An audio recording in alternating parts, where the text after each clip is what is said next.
اور جس کو حج نصیب ہو جائے وہ رب سے راضی. ہم کعبہ تکنے سے راضی ہو جاتے ہیں.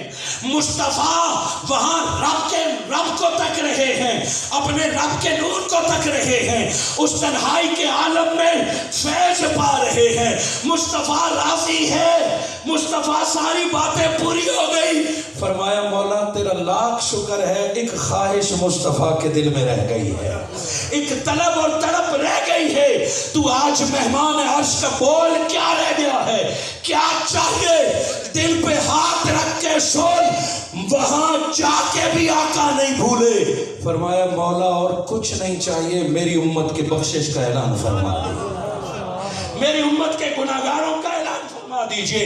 ایک ہے معراج, اور معراج میں اگر مجھ جیسے گناہگار کو معراج ہوئی تو تنہائی میں مصطفیٰ نے مجھ جیسے گناہگار کو یاد کیا ہے. رب کے سامنے کہ اے اللہ میرے امت کے گناہگاروں کی بخشش کا اعلان فرما.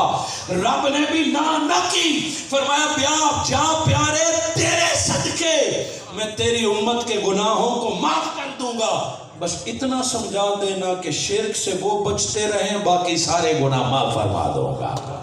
شرک سے وہ بچتے رہیں. معراج میں جہاں نماز کا تحفہ آیا ہے وہاں شرک سے بچنے کا حکم آیا ہے کہ وہ جو معراج کی رات بخشش کا وعدہ ہے وہ دو چیزوں سے ہے, ایک نماز کے سجدے سے, دوسرا شرک کے بچنے سے.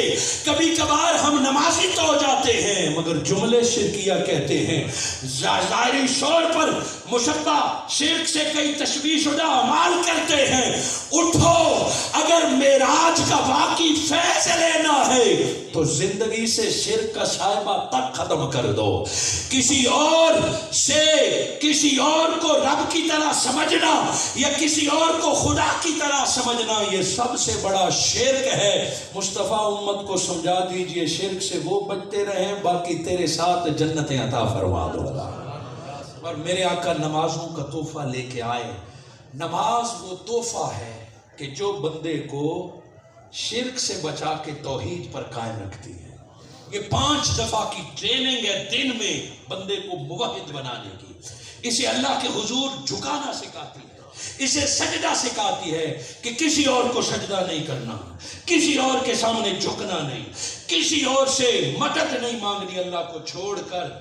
5 وقت توحید کی ٹریننگ ہے نماز. حی علی الصلاۃ حی علی الفلاح. اور یہ اتنا بڑا تحفہ ہے. آج میں اور آپ اگر ایک حج کر لیں تو ہم سمجھتے ہیں ہماری جنت کا ٹکٹ پکا ہے. میں اور آپ کسی کامل شیخ کا ہاتھ پکڑ لیں تو سمجھتے ہیں جنت میری ہو گئی. میں اور آپ جلسہ میلاد کرا لیں پھر تو جنت ہے ہی ہماری. میں اور آپ اگر علی علی کرنا سیکھ جائیں پھر تو سمجھتے ہیں کہ جنت ہمارے ہاتھ میں آ گئی ہے. ارے حسین علی علی کرنے سے جنتیں مل سکتی ہیں, کامل شیخ کے ہاتھ پر بیعت کرنے سے جنتیں ملے گی, حج عمرے کرنے سے جنتیں ملے گی, مگر حج عمرہ کامل بیعت علی علی کرنا کام تب آئے گا جب بندہ پہلے 5 وقت کا نمازی ہوگا. یہ میرا فتویٰ نہیں ہے. آدھی رات تھی, میرے آقا تہجد کے لیے باہر اٹھتے ہیں. آدھی رات کو میرے آقا جب اپنے حجرے سے نکلتے ہیں, میرے آقا تو رب کو راضی کرنے کے لیے نکلے ہیں نا. میرے آقا نکلے تو آگے کوئی غلام گرم پانی, سردی کی راتوں میں گرم پانی لیے کھڑا ہے. اتنا پیار آیا ہوگا آقا کو. میرے آقا نے غلام کے ہاتھ میں وضو کا پانی دیکھا, وضو کا پانی وضو فرما کے آقا نے کرم فرمایا سل یا ربی, اے ربی مصطفیٰ راضی ہو گیا, مانگ کیا مانگتے ہو. یہ نہیں فرمایا آدھی رات رب سے مانگو, تہجد کا وقت رب سے مانگو. فرمایا سل یا ربی, اے ربی مانگ اللہ سے. مانگ کیا مانگتے ہو؟ فرمایا یا رسول اللہ جو مانگوں گا ملے گا. اے دربار پہ آنے والو سنو غور سے. آقا نے فرمایا جو مانگو کما کان وہی ملے گا. سنو آقا سے کیا مانگا, دنیا, حکومت, دولت سب کچھ مانگ سکتے تھے. حضرت ربی نے فرمایا یا رسول اللہ اسألوکا, یہ بھی نہیں فرمایا آپ کا نام لے کے رب سے مانگتا ہوں. فرمایا اسألوکا, یا رسول اللہ میں آپ سے مانگتا ہوں کیا مراودۃ فی الجنہ، جس طرح دنیا میں نوکر اور غلام رکھا ہے جنت میں بھی نوکر رکھ لیجئے، جنت میں بھی مجھے اپنے ساتھ رکھ لیجئے۔ آقا نے یہ نہیں فرمایا یہ تو اللہ کا کام ہے، فرمایا چلو رکھ لیا، لیکن سجدوں سے میری مدد کرتے رہنا، نمازیں تم پڑھتے رہنا، جنت میں تمہیں اپنے ساتھ رکھوں گا۔ ہمارا یہ کسی جماعت سے منسلک ہونا، ہمارا کسی شیخ کے ہاتھ میں ہاتھ دینا، حتیٰ کہ ہمارا قرآن پڑھنا، حتیٰ کہ ہماری نماز پڑھنا، ان کا ایک ہی مقصد ہے کہ ہم رب کے ہو جائیں، ہم اللہ کے ہو جائیں۔ بس یہ مقصد ہو تو سجدہ بھی بندے کو رب سے ملا دیتا ہے، اور قرآن بھی بندے کو رب سے ملا دیتا ہے، اور شیخ کامل بھی بندے کو رب سے ملا دیتا ہے۔ سو اللہ اپنے بندوں کو چھوڑتا نہیں ہے۔ ما ودعک، ظاہری ڈیوٹی پوری ہوتی ہے تو اللہ نبی کو بھی پاس بلا لیتا ہے، ولی کو بھی پاس بلا لیتا ہے۔ آج قبلہ پیر صاحب کے پہلے عرس کے موقع پر، اس تاریخی موقع پر چند کلمات میں نے ان کی محبت اور شہزادہ صاحب کے حکم پر آپ کے گوش گزار کیے۔ ہائے ہائے دوستو، اللہ نہیں چھوڑتا گناہگار کو بھی، اللہ خطاکار کو بھی نہیں چھوڑتا۔ میرے آقا نے فرمایا اللہ گناہگار کا اس طرح انتظار کرتا ہے جس طرح ماں اپنے بچھڑے ہوئے بیٹے کا انتظار کرتی ہے۔ گناہگار کا بھی، رب نبی اور ولی کا تو بہت بلند مقام ہے، اللہ گناہگار کو بھی نہیں بھلاتا، نہیں چھوڑتا۔ یہ ہم نکمے ہیں جو رب کو چھوڑ دیتے ہیں، رب کی نماز کو چھوڑ دیتے ہیں، دین کو چھوڑ دیتے ہیں۔ آج کی رات دعا مانگتے ہیں کہ اللہ مجھے اور آپ کو وہ رستہ عطا فرمائے جس رستے پر پہلے لوگ چل کے رب سے مل رہے ہیں۔ اللہ مجھے اور آپ کو دنیا میں اللہ والوں، قبر اور حشر میں مصطفیٰ کی شفاعت اور دیدار خدا نصیب فرمائے۔ میں شکر گزار ہوں صاحبزادگان کا کہ جن کی اجازت، دعوت اور محبت کے طفیل تھوڑی دیر میں نے علماء کی سما خراشی کی اور آپ سے مخاطب ہوا۔ اللہ قیامت کے دن بھی مجھے اور آپ کو اکٹھے آقا کے قدموں میں جگاتا ہوں۔ ماشاءاللہ۔ علی محترم پیر طریقت ہے جی علامہ